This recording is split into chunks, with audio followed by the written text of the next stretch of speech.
Hello and welcome to a Talmud Israeli production. Today we'll review the highlights of this week's course of Daf Yomi study, Masechet Gittin, pages 12 through 18, Yud Bet 3 Chet. 12. Yachol Rav Lomar LaEved, Asemi Veni Zancha. The master can say to his slave, you're going to work for me, and I'm not going to feed you. How could that be? Hacham Maskinan, what are we dealing with here? Where the master says to the slave, you're going to work for yourself in order to get proceeds to feed yourself, and I'm off the hook in terms of providing you with sustenance. But if that's the case, how can we claim that the Masi Yadayim, the work of the hands of the slave, belongs to the Rav, to the master? The answer is Laha'adafa, the surplus. That the surplus earnings that the slave doesn't need to feed himself, that's going to go to the pocket of the master. Shita, that's obvious. Maudatema, well, why is it not so obvious? What might you have thought? You might have thought that there are circumstances where the slave cannot find sufficient work that on his own that will give him enough earnings to feed himself.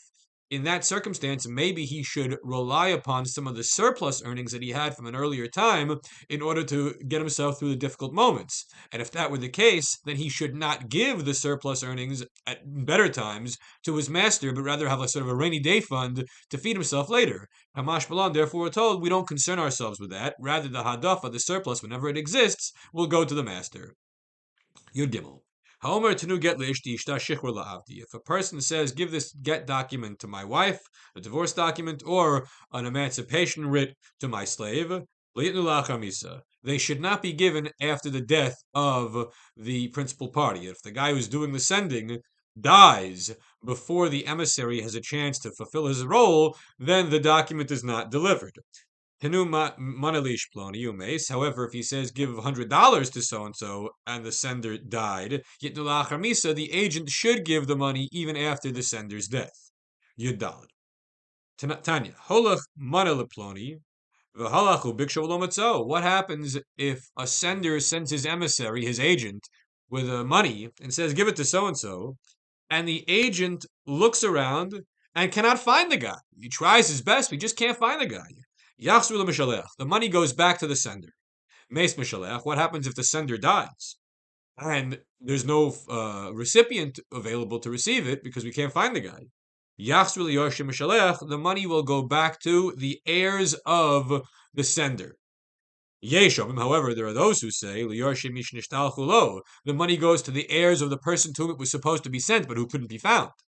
Whereas the sages say divide the money in half. But in Babylonia they said, whatever is the desire of the agent, that's what will happen. It's the agent's discretion to figure out where the money is going to go. Tedvav. Gedud, chamisha, umachitza chamisha mitzdarfen. We know there's a rule that in order for a partition to be recognized as a halachically valid partition, it has to rise to the height of 10 tfachim, 10 handbreadths, roughly 42 inches, give or take. The question is, can the 10 tfachim be a combination of different items? In this case, the Gemara says 5 tfachim, 5 handbreadths was an embankment, maybe a naturally occurring one, and 5 handbreadths was a man-made mechitza. So, sach hakol, all told, there is a partition 10 tfachim high, but it comes to exist by way of combining 5 plus 5.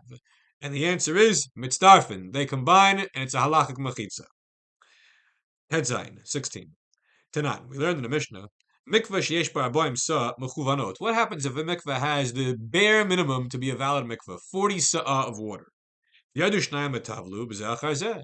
And 2 people go to immerse in the waters, one after the other. Rishon tar sheni tameh. The first one is pure because he went into a body of water that had 40 sa'ah. However, the second guy is not tahor, he's still tameh, because the first guy took with him on his person, on his body, some droplets of water. So when the second guy went in, there no longer was a full 40 sa'ah, there was an insufficient amount of water, it didn't rise to the threshold, to the requisite measure, and so the second guy is impure.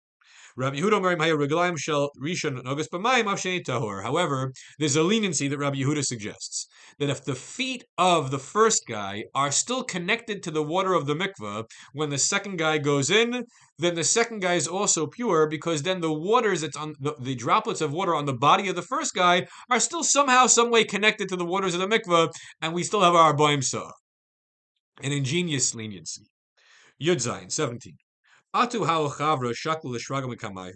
Amar Rachmano betulach o betula devar esav. So, in Babylonia in Amoraic times, there was a group of chavarai, who were these Zoroastrian fanatical priests who did not like Jews or Judaism, and they had a dualistic approach to theology.